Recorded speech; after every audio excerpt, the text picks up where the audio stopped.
आपकी शक्ति की जरूरत है, आपकी। प्रभु जी इस बार जैसे आप सब जगह ऑनलाइन जन्माष्टमी मना रहे हैं ना प्रभु जी, तो इस बार हम लोग दाहोद में भी डिसाइड कर रहे हैं कि इसे ऑनलाइन जन्माष्टमी का कार्यक्रम किया जाए। हाँ, बहुत अच्छा है। हम जुड़ सके लोग। कैसे प्लान किया है? तो जी अभी जैसे अभी वो प्लेस तो है नहीं, तो मेरे घर के ऊपर जो है ना बड़ा हॉल है, तो हाँ। उसी हॉल में सब प्रोग्राम का अरेंज किया। अभी जैसे है ना जो भी पास के दो चार भक्त है वो सब यहाँ इकट्ठा होंगे, और बाकी ऑनलाइन लाइव करने का देख रहे हैं यूट्यूब पे और फेसबुक पे। ओके, ठीक है, अच्छा है। आपका कोई यूट्यूब चैनल भी है क्या दाहोद का? इस्कॉन दाहोद नाम से है ना प्रभु? यूट्यूब चैनल है उसका? हाँ, इस्कॉन दाहोद नाम से है। ओह अच्छा, मैंने नहीं देखा अभी। आपके भगवत गीता के लेक्चर डाल रखे हैं उसमें। अच्छा, मैंने अभी तक खोल के देखा नहीं। अच्छा, मैं आपको लिंक भेजता हूँ। ठीक है। ओके, स्टार्ट करते हैं फिर। ओम ज्ञानतिमिरान्धस्य ज्ञानाञ्जनशलाकया चक्षुरुन्मीलितं येन तस्मै श्रीगुरवे नमः। श्रीचैतन्यमनोभीष्टं स्थापितं येन भूतले स्वयं रूपकदा मह्यं ददाति स्वपदान्तिकं। वन्देऽहं श्रीगुरो श्रीयुतपदकमलं श्रीगुरुन् वैष्णवांश्च। श्रीरूपं साग्रजातं सहगण रघुनाथान्वितं तं सजीवं द्वैतं सावधूतं सहितं कृष्ण चैतन्य देवं राधा कृष्ण पादान् सहगण ललिता श्री विशाखान्वितंश्च। नमो विष्णुपादाय कृष्णपृष्ठाय भूतले श्रीमते भक्तिवेदांत स्वामी निति नाम। नमस्ते सारस्वती देवी गौरवाणी प्रचारिणी नमस्ते शून्यवादी पाश्चात्य सितारिणी श्रीवासादि गौरवृंद। हरे कृष्णा कृष्ण कृष्ण हरे हरे, हरे राम राम राम हरे हरे। तो जो मैंने क्विज भेजी थी, आप में से किसी ने अटेम्प्ट किया उस क्विज को? फेसबुक में मैंने एक क्विज भेजी थी लास्ट सेकंड चैप्टर के लिए। हाँ यस प्रभु जी, मैंने अटेंड किया। हरे कृष्णा। अटेम्प्ट किया? हाँ, हरे कृष्णा माता। हाँ हरे कृष्णा। कितने क्वेश्चन? सारे क्वेश्चन आपको? नहीं, मेरे सारे 10 क्वेश्चन में बन गए से आपको? नहीं, मेरे 10 में से 6 आंसर है। ओके।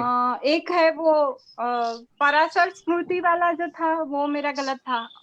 मैंने मनुस्मृति लिखा था। हाँ, तो उसमें पराशर स्मृति। और वो जो है ना स्वधर्म, उसमें मैंने 1 क्लिक किया था, लेकिन करेक्ट आंसर 2 था। ओके, वो नहीं पता चला फिर। ठीक है। महाबाहु, हे महाबाहु, तो मैंने लिखा था हे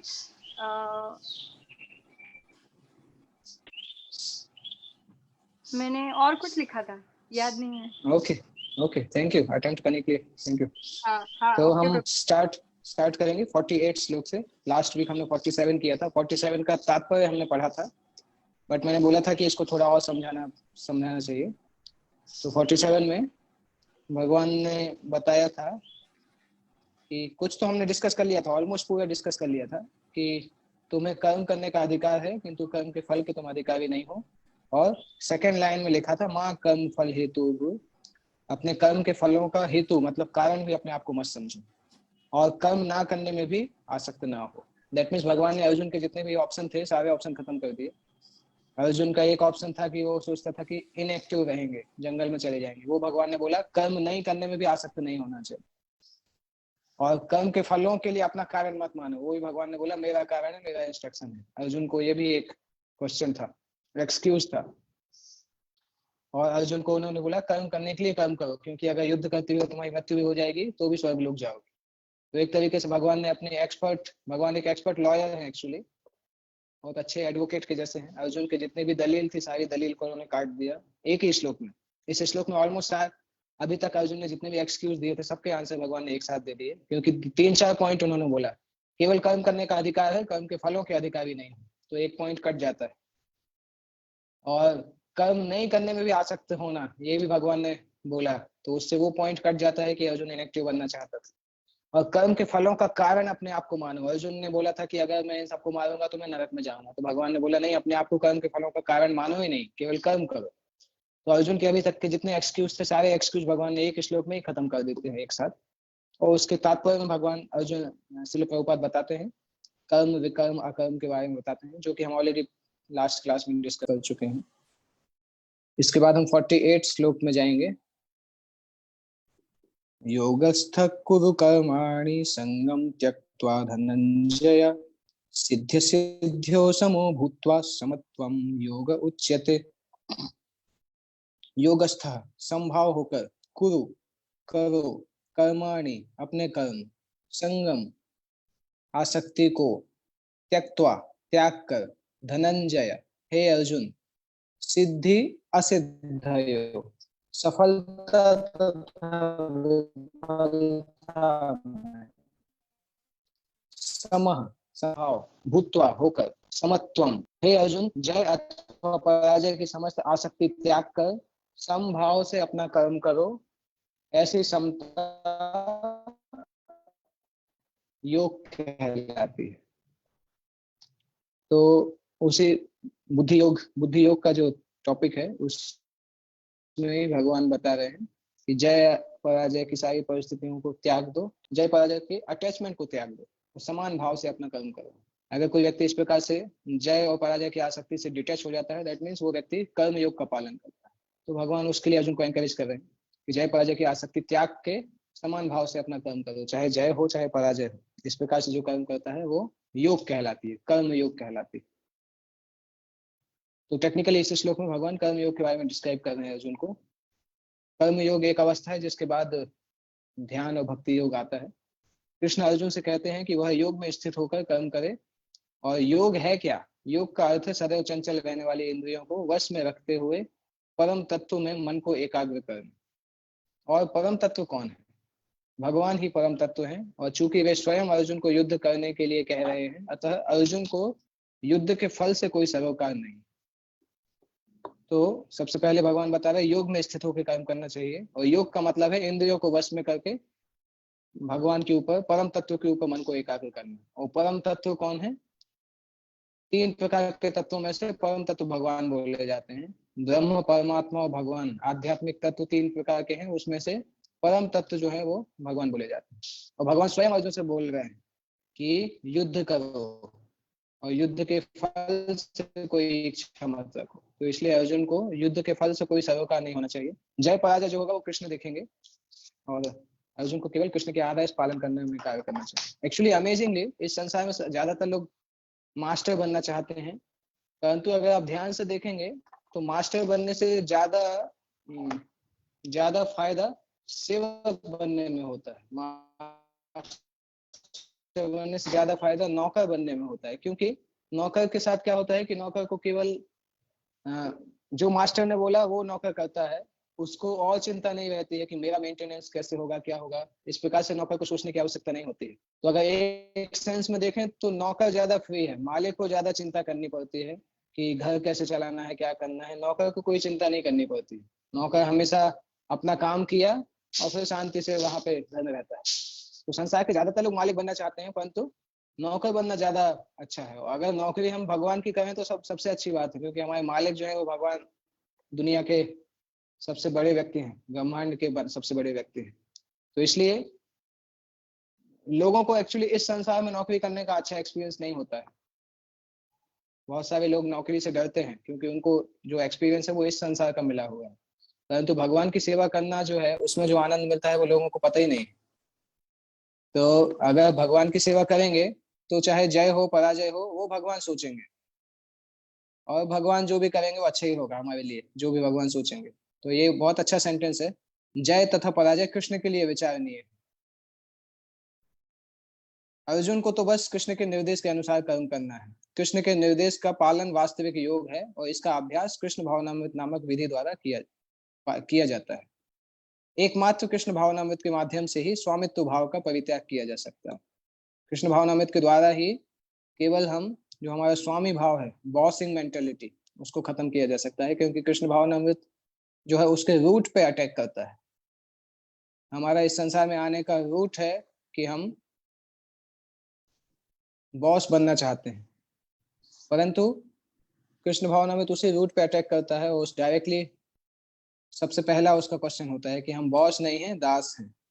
इसलिए बाकी सब योगा पद्धति भी जितना फायदा नहीं करती हैं, उससे ज्यादा फास्ट कृष्ण भक्ति होती है, कृष्ण भावनामृत होती है। क्योंकि कृष्ण भावनामृत के माध्यम से स्वामित्व का त्याग करना बहुत आसान हो जाता है, और जितना जल्दी हम स्वामित्व का त्याग करेंगे उतना अच्छा है। भक्ति जीवन में आने के बाद भी कई बार हम स्वामित्व का त्याग नहीं करते हैं। हमें लगता है कि हम तो कुछ यूनिक व्यक्ति हैं, भक्तों, ठीक है हम भक्त बन गए, कृष्ण के दास हैं, परंतु उन दासों में भी मैं यूनिक दास हूँ। ये भी एक प्रकार का घमंड है।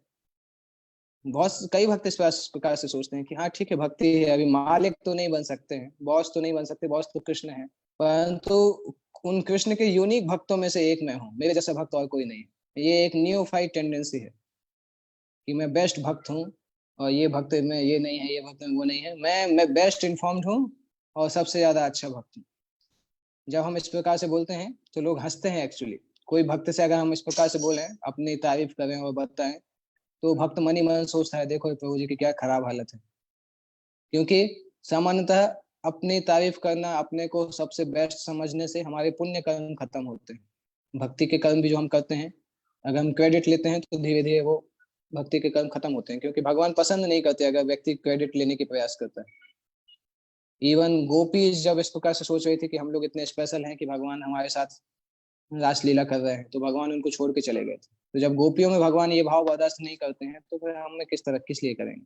इसलिए कृष्ण भावनामृत में प्रगति करने के लिए अगर कोई जल्दी प्रगति करना चाहता है, उसको जल्दी से जल्दी समझ लेना चाहिए कि हम कृष्ण के दासों के दास हैं, और जितने ज्यादा लोगों के दास हम बनेंगे उतनी तेजी से हम प्रोग्रेस करेंगे। जितना आगे हम आने की कोशिश करेंगे कि हम ही सबसे अच्छे दास हैं, उतना भगवान हमें पीछे रख देंगे, भक्ति में पीछे कर देंगे। तो भक्ति में आगे बढ़ना मतलब अपने आप को और ज्यादा विनम्र स्वीकार करना। जैसे कई बार भक्त लोग जो है वो प्रशंसा की खोज करते हैं, उनको लगता है कि मुझे फेमस बनना चाहिए, परंतु ऐसे लोग फेमस नहीं बन पाते हैं। क्योंकि प्रशंसा इस प्रकार से है कि जो चाहता है उसको नहीं मिलती है, जो नहीं चाहता उसको मिलती है। कुछ भक्त इसी तरह से परेशान होते हैं कि कोई मेरी रिस्पेक्ट नहीं करता इस तरह से। तो रिस्पेक्ट मांगने से नहीं मिलती, एक्चुअली रिस्पेक्ट डिमांड नहीं की जा सकती, रिस्पेक्ट केवल कमांड की जा सकती है। अगर हम केवल भगवत प्रेम को पाना चाहते हैं, भगवान की सेवा करना चाहते हैं, तो जो भक्त की जो रिस्पेक्ट है वो ऑटोमेटिकली भगवान हमारे लिए देंगे। जैसे माधवेंद्र पुरी का एग्जाम्पल हम देखते हैं, जब भगवान ने उनके लिए खीर चुराई थी, तो माधवेंद्र पुरी को लगा कि अभी सुबह होगी तो सब लोग सोचेंगे कि मेरे लिए भगवान ने खीर चुराई तो मैं कितना बड़ा भक्त हूँ, तो सभी लोग मेरी प्रशंसा करेंगे। तो ऐसा सोच के वो डर गए और वो जगह छोड़ के चले गए, जगन्नाथपुरी चले गए। खीर चोरा गोपीनाथ रेमुना छोड़ के ही चले गए, वो जगन्नाथपुरी चले गए, क्योंकि वो स्वयं को मिलने वाली सम्मान से बहुत डरते थे, सम्मान प्राप्त नहीं करना चाहते थे। परंतु जब भगवान ने देखा कि ये सम्मान से अटैच नहीं है, तो भगवान उसको और ज्यादा सम्मान देते। और उनके जगन्नाथपुरी पहुंचने के पहले ही सबको न्यूज पहुंच जाती है कि माधवेंद्र पुरी हैं जिनके लिए भगवान ने खीर चुराई थी, वो जगन्नाथपुरी आने वाले। तो जो सम्मान के पीछे नहीं भागता उसको सम्मान मिलता है, जो सम्मान के पीछे भागता है उसको सम्मान नहीं मिलता है। श्रील प्रभुपाद भी इस्कॉन संस्था में हमेशा भगवान कृष्ण की भक्ति सिखाते थे, सबको कृष्ण के पास लेके जाते थे। तो कृष्ण ने भी अरेंज किया कि श्रील प्रभुपाद का इस प्रकार से ग्लोरिफिकेशन होना चाहिए, पूरे संसार में श्रील प्रभुपाद का ग्लोरिफिकेशन हो रहा है इस प्रकार से।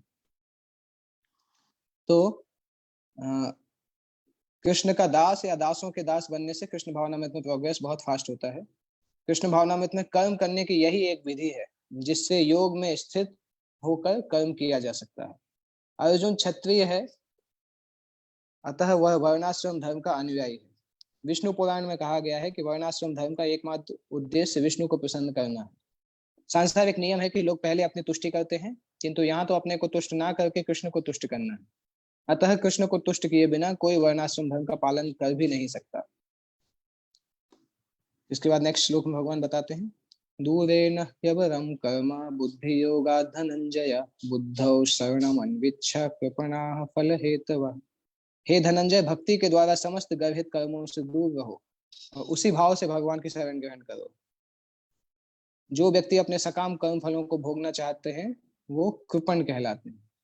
जो कर्म करते हैं वो कर्म फलों को भोगना चाहते हैं वो व्यक्ति कंजूस, कृपण बोले जाते हैं। कृपण का एक और डेफिनेशन आया था इसी अध्याय में 7वें श्लोक में, कि जो लोग केवल भौतिक आध्यात्मिक स्तर पे नहीं सोचते हैं, केवल शारीरिक स्तर पे सोचते हैं, अपना पूरा जीवन इसलिए पैसा कमाने इन सब चीजों में निकाल देते हैं, उनको भी कृपण बोला जाता है। और यहाँ पे दूसरा डेफिनेशन भी आ रहा है, जो व्यक्ति भगवान के दास रूप में अपने स्वरूप को समझ लेता है वह कृष्ण भावनामृत में स्थित रहने के अतिरिक्त सारे कर्मों को छोड़ देता है। जीव के लिए ऐसी भक्ति कर्म का सही मार्ग है। केवल कृपण ही अपने सकाम कर्मों का फल भोगना चाहते हैं, किंतु इससे वे भाव बंधन में और अधिक फंसते जाते हैं। कृष्ण भावनामृत के अतिरिक्त जितने भी कर्म संपन्न किए जाते हैं वे गर्हित हैं, क्योंकि इससे कर्ता जन्म मृत्यु के चक्र में लगातार फंसा रहता है। अतः कभी इसकी आकांक्षा नहीं करनी चाहिए कि मैं कर्म का कारण बनूं। कृष्ण भावनामृत में हर कार्य कृष्ण की तुष्टि के लिए किया जाना चाहिए। कृपणों को यह ज्ञात नहीं है कि दैववश या कठोर श्रम से अर्जित संपत्ति का किस प्रकार सदुपयोग करें। मनुष्य को अपनी सारी शक्ति कृष्ण भावनामृत अर्जित करने में लगानी चाहिए, इससे उसका जीवन सफल हो सकेगा। कृपणों की भांति अभागे व्यक्ति अपनी मानवीय शक्ति को भगवान की सेवा में नहीं लगाते। इस तात्पर्य में बताया गया है कि जो कृपण है वो सकाम कर्मों का फल भोगना चाहते हैं, और फल भोगते भोगते वो इस संसार में ही फंस जाते हैं, भाव बंधन में और ज्यादा फंसते जाते हैं। क्योंकि अगर हम कर्म करेंगे और कर्म के फल को खुद भोगेंगे, दैट मीन्स हम और चक्कर में फंसते जा रहे हैं। इसलिए कृष्ण भावनामृत के अलावा जो भी कर्म है संसार में, वो सारे के सारे कर्म गर्हित कर्म, गर्हित मतलब निंदनीय कर्म कहलाते हैं, क्योंकि वो सारे कर्मों से व्यक्ति जन्म मृत्यु के चक्र से बाहर नहीं आ पाता, जन्म मृत्यु के चक्र में ही फंसा रहता है। इसलिए कभी भी इसकी आकांक्षा नहीं करनी चाहिए कि मैं कर्म का कारण बनूं या कर्म का फल भोगूं। कर्म को ड्यूटी के जैसा करना चाहिए और उसका फल जो है वो कृष्ण को समर्पित करना चाहिए। इस प्रकार से अगर हम करेंगे तो समस्त गर्हित कर्म, निंदनीय कर्मों से बच जाएंगे, क्योंकि उनका फल हमें नहीं मिलेगा, उनका फल हम भगवान को समर्पित कर देंगे, तो उन निंदनीय कर्मों से हम बच जाएंगे और सकाम कर्म फलों को भोग करने से भी बच जाएंगे। ओके, इसके बाद नेक्स्ट श्लोक आता है, बुद्धि युक्तो जहातीह उभे सुकृत दुष्कृते तस्मात् योगाय युज्यस्व योगः कर्मसु कौशलम। इसकी लास्ट लाइन बहुत फेमस है, कुछ कुछ गवर्नमेंट ऑर्गेनाइजेशन में इसकी लास्ट लाइन यूज की जाती है, योगः कर्मसु कौशलम। तो भक्ति में संलग्न मनुष्य इस जीवन में ही अच्छे तथा बुरे कार्यों से अपने को मुक्त कर लेता है। दोनों से मुक्त होना आवश्यक है, अच्छे कार्य से भी मुक्त होना आवश्यक है, बुरे कार्यों से भी मुक्त होना आवश्यक है। और क्योंकि अच्छे कार्य से हम पुण्य कार्य करेंगे तो हम स्वर्ग लोग जाएंगे, पाप के कार्य करेंगे तो नरक लोग जाएंगे, परंतु दोनों ही कार्यों से हम इस संसार के बाहर नहीं जा पाएंगे। जैसे रामायण में एक ये उल्लेख आता है, एक ऋषि के पास, सर्वभंग ऋषि नाम था शायद उनका, उनके पास इंद्र जाते हैं, इंद्र के दूत जाते हैं उनको स्वर्ग ले जाने के लिए। तो ऋषि पूछते हैं कि आप लोग मुझे स्वर्ग क्यों ले जा रहे हैं? तो वो बोलते हैं कि आपके पुण्य कार्यों के कारण आपको स्वर्ग ले जाया जा रहा है। तो ऋषि बोलते हैं कि तो दैट मीन्स मेरे पास इतना पुण्य है तो मैं स्वर्ग जा रहा हूँ। उन्होंने बोला हाँ। तो ऋषि समझ गए, बहुत बुद्धिमान थे। वो बोलते हैं कि दैट मीन्स अगर मैं पुण्यों का भोग करूंगा, तो अगर मैं वहां जाके स्वर्ग में भोग करूंगा और एंजॉय करूंगा, तो मेरे पुण्य कम होते जाएंगे। तो उन्होंने बोला हाँ, कम होते जाएंगे। और फिर उन्होंने बोला कि जब खत्म होंगे तब क्या होगा? तो फिर उन लोगों ने बोला तब फिर आप फिर यहाँ वापस आ जाए। तो फिर ऋषि ने बोला अगर वापस यहीं आना है तो फिर वहां जाके क्या करना है? मुझे कोई ऐसी जगह बताओ जहां से जाके वापस नहीं आना पड़े। तो वो लोग बताते हैं उसके लिए तो आपको आध्यात्मिक संसार में, वैकुंठ में जाना होगा। तो ऋषि ने बोला कि क्या मेरे ये पुण्य कर्म वैकुंठ मुझे ले जा सकते हैं? तो उन्होंने बोला नहीं नहीं, ये नहीं ले जा सकते हैं, वहां जाने के लिए तो आपको भक्ति करनी पड़ेगी। तो ऋषि ने बोला तो फिर आप जाइए, मैं भक्ति करना चालू करता हूँ और मैं सीधा गोलोक वृंदावन या वैकुंठ जाऊंगा। तो जो बुद्धिमान होते हैं वो समझ जाते हैं कि अच्छे कर्म बुरे कर्म दोनों ही ठीक नहीं है, क्योंकि दोनों से हम इस संसार में फंसने वाले। वास्तविकता में संसार से मुक्त होने के लिए हमें भगवत चेतना युक्त कर्म करना होगा, तो भगवान को अपने कर्मों का फल समर्पित करना होगा, तब इस संसार से बाहर जा सकते। जीवात्मा अनादिकाल से अपने अच्छे तथा बुरे कर्म के फलों को संचित करता रहा है, फलतः वह निरंतर अपने स्वरूप से अनभिज्ञ बना रहा है। इस अज्ञान को भगवत गीता के उपदेश से दूर किया जा सकता है। यह हमें पूर्ण रूप में भगवान श्री कृष्ण की शरण में जाने तथा जन्म जन्मांतर कर्म फल की श्रृंखला का शिकार बनने से मुक्त होने का उपदेश देती है। अतः अर्जुन को कृष्ण भावनामृत में कार्य करने के लिए कहा गया है, क्योंकि कर्म फल के शुद्ध होने की यही प्रक्रिया है। अच्छे बुरे कर्मों के को भोग करते रहते हैं हम लगातार हर जीवन में, और उससे एक बार भोग करते हैं तो उससे हम नए रिएक्शन, नए फलों को भी जनरेट करते हैं साथ साथ।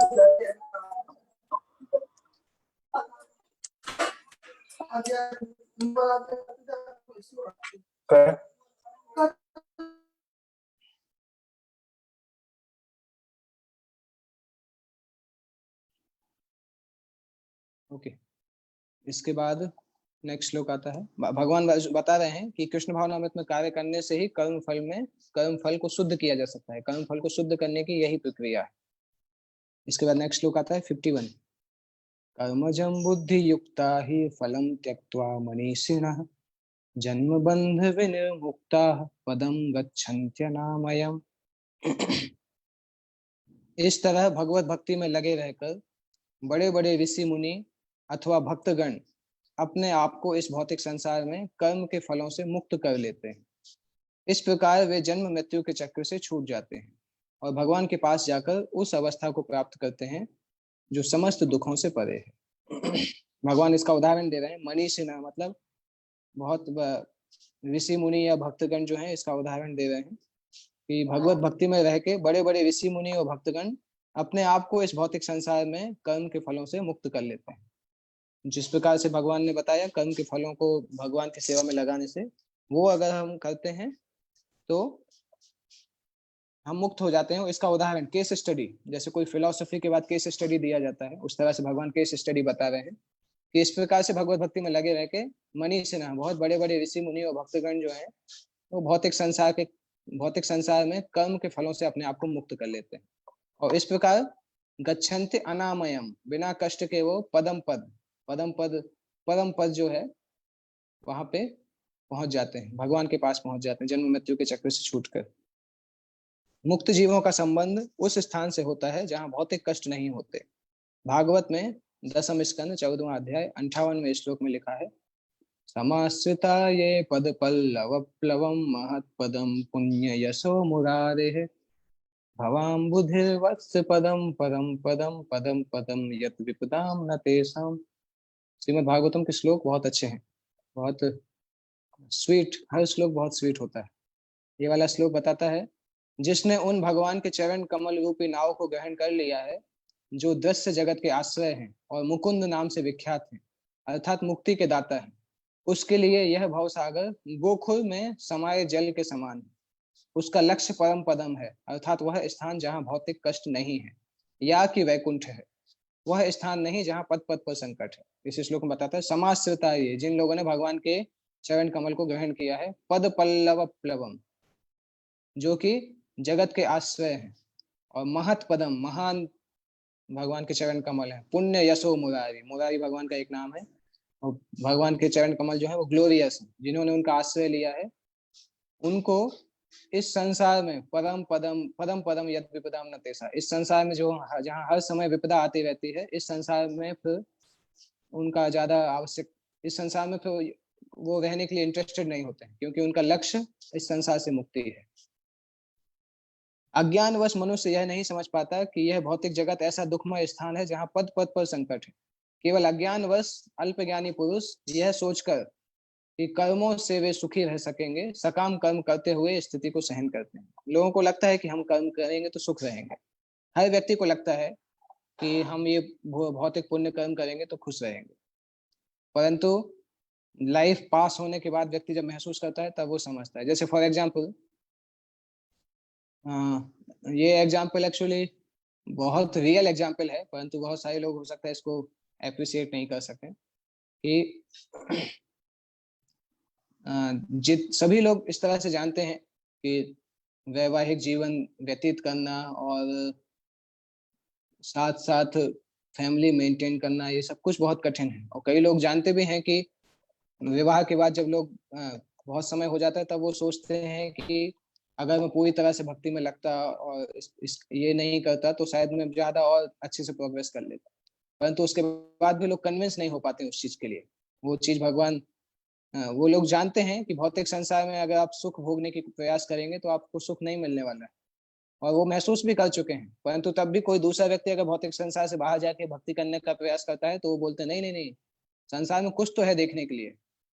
तो कुछ तो हमें, तब भी लोगों को विश्वास नहीं होता है। इसलिए प्रभुपाद जी बताते हैं कि फर्स्ट क्वालिटी के लोग वो होते हैं, फर्स्ट क्लास लोग वो होते हैं जो कि केवल सुन के समझ जाते हैं।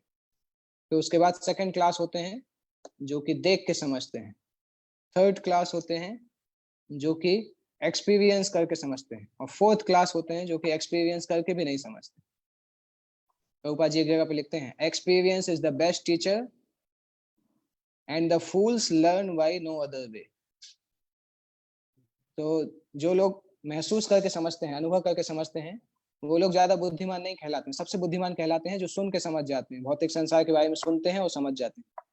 और कुछ लोग देख के समझ जाते हैं। जैसे प्रभुपाद जी उदाहरण देते हैं कि कई बार हो सकता है किसी व्यक्ति ने सुना है कि चोर अगर चोरी करता है तो उसको दंड मिलता है। तो कोई व्यक्ति अगर सुन के समझ जाए तो उसके लिए अच्छा है, नहीं तो कोई देख के समझेगा, उसके सामने कोई चोर पकड़ा गया, उसको पुलिस मारते हुए लेके जा रही है तो वो देख के समझ जाएगा, फिर चोरी नहीं करेगा।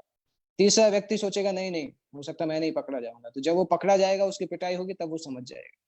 परंतु उसके बाद भी जो चौथा व्यक्ति होता है, फोर्थ क्लास जो होता है, वो उसके बाद भी नहीं समझता है, तब भी चोरी करता है।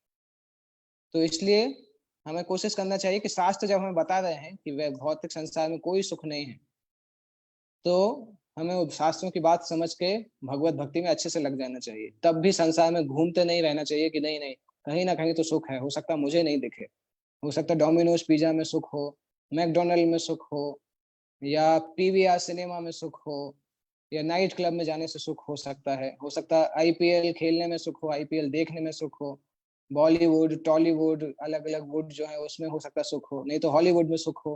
कुछ लोगों को लगता है अमेरिका में बहुत सुख है, फ्रांस में सुख है, ब्रिटेन लंदन में सुख है। तो ये सब हमारी इच्छाएं हैं, ये केवल भोग की इच्छा के कारण आ रही है। तो अगर हम अभी सुन के नहीं समझेंगे कि भौतिक संसार में कहीं सुख नहीं है, तो फिर हम एक्सपीरियंस करके समझेंगे।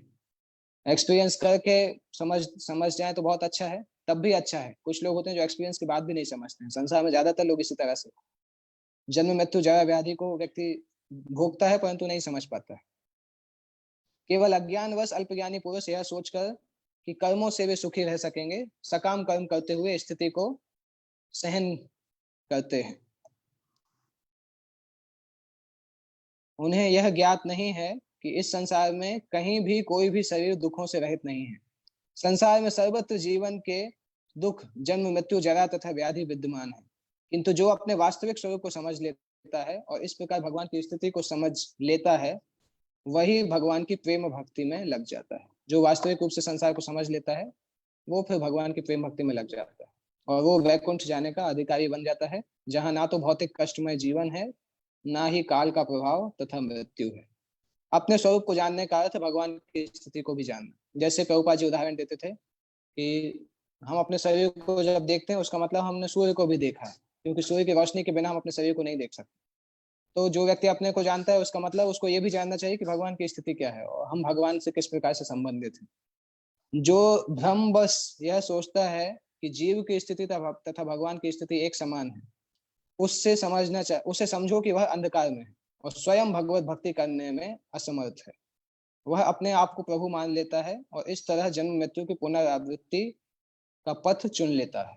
किंतु जो यह समझते हुए कि उसकी स्थिति सेवक की है, अपने को भगवान की सेवा में लगा देता है, वह तुरंत ही वैकुंठ लोक जाने का अधिकारी बन जाता है। भगवान की सेवा कर्म योग या बुद्धि योग कहलाती है, जिसे स्पष्ट शब्दों में भगवत भक्ति कहते हैं। कर्म योग भी वास्तविकता में भगवत भक्ति का एक हिस्सा है, भगवत भक्ति से अलग नहीं है वो। प्रभुपाद जी जब उसको ट्रांसलेट करते हैं तो कर्म योग या भगवत भक्ति योग करते हैं, क्योंकि ऐसा कर्म योग जिसमें हम भगवान को पसंद कर रहे हैं, वो कर्म योग भक्ति से मिश्रित होता है, तो उसको भक्ति बोला जाता है।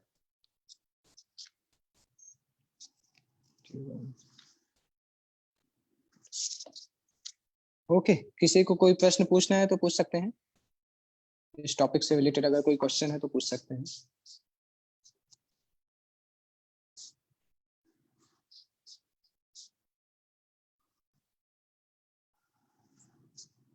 कोई और भी क्वेश्चन पूछना है, इन जनरल अगर पूछना है तो पूछ सकते हैं, अन्यथा हम 52 श्लोक कितना टाइम हो गया? हरे कृष्णा प्रभु जी। यस माता जी बताओ।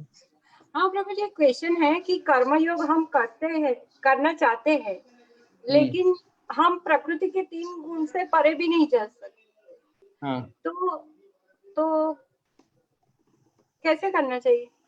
कर्मयोग करने के लिए प्रकृति के 3 गुणों से बाहर जाने की जरूरत नहीं है। जो भी कर्म करें उसका फल भगवान को समर्पित कर दीजिए, तो कर्मयोग हो जाएगा। अच्छा।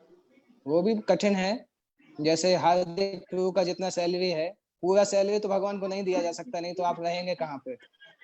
तो इसलिए भगवान ने व्यवस्था बनाया है, उसका कुछ परसेंटेज दे सकते हैं भगवान की सेवा के लिए या भगवत गीता के प्रचार के लिए, भगवत गीता लोगों को देने के लिए, तो वो कर्मयोग का हिस्सा कहलाता है। अच्छा। उससे फिर हमारी आवश्यकता भी हो सकती है और भगवान की सेवा भी हो सकती है, भगवान का प्रचार भी हो सकता है। ठीक है। ओके प्रभु जी। कर्मयोग का मतलब है हम जो कर्म कर रहे हैं उसका फल भगवान को देना है, वो कर्म कहलाता है। आपके जो आप प्री पोस्ट पर पहुंच जाएंगे तो वो बता सकते हैं कि हम भगवान की भक्ति करते थे इसलिए हम इतना अच्छा कर पाए, वो भी कर्मयोग का हिस्सा है, अपने कर्मों को भगवान को समर्पित करना। ठीक है। ओके ओके प्रभु जी। हाँ ओके।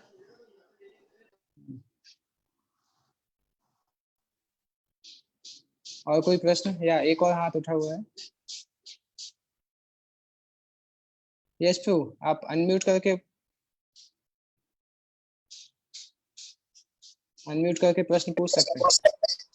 हरे कृष्णा प्रभु जी। हरे कृष्ण। यस प्रभु। प्रभु, ध्यान योग और अष्टांग योग में क्या फर्क है? अष्टांग योग का एक हिस्सा है ध्यान, समाधि के पहले आता है। अगर ध्यान योग अष्टांग योग बोलेंगे तो ऑलमोस्ट एक ही जैसा यूज किया जाता है शास्त्र में, उसका मीनिंग ऑलमोस्ट समान जैसा है। कर्म योग के बाद ज्ञान योग आता है, ज्ञान योग के बाद ध्यान योग आता है।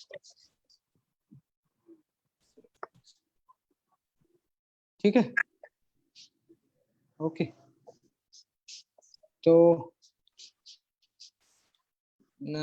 मंडे को फिर हम मिलते हैं। टेक्स्ट 52 से स्टार्ट करेंगे, 52, 53, 54 के बाद एक नेक्स्ट सेक्शन चालू होने वाला है। अर्जुन प्रश्न करते हैं और उसके बाद भगवान उत्तर देते हैं। तो हम टेक्स्ट 52 से स्टार्ट करेंगे। बेटर है आप लोग क्लास के पहले भी अगर पढ़ के आएंगे तो और अच्छे से समझ में आ सकता है। क्लास जिस दिन होना है और जो श्लोक से चालू करना है वहां से अगले 4-5 श्लोक तक पढ़ सकते हैं तो बहुत अच्छा रहेगा। जैसे हम 52 से चालू करेंगे तो कोशिश करेंगे 55, 56 तक कंप्लीट कर लें नेक्स्ट मंडे को। तो अभी 3-4 दिन है, वो उतने श्लोक आप पढ़ सकते हैं। प्रभु जी, ओके। 2 हैंड रेज है। हरे कृष्णा। हाँ 2 हैंड रेज। किस? हाँ दिव्यराज प्रभु। हरे कृष्णा, बताइए प्रभु, कोई प्रश्न है तो।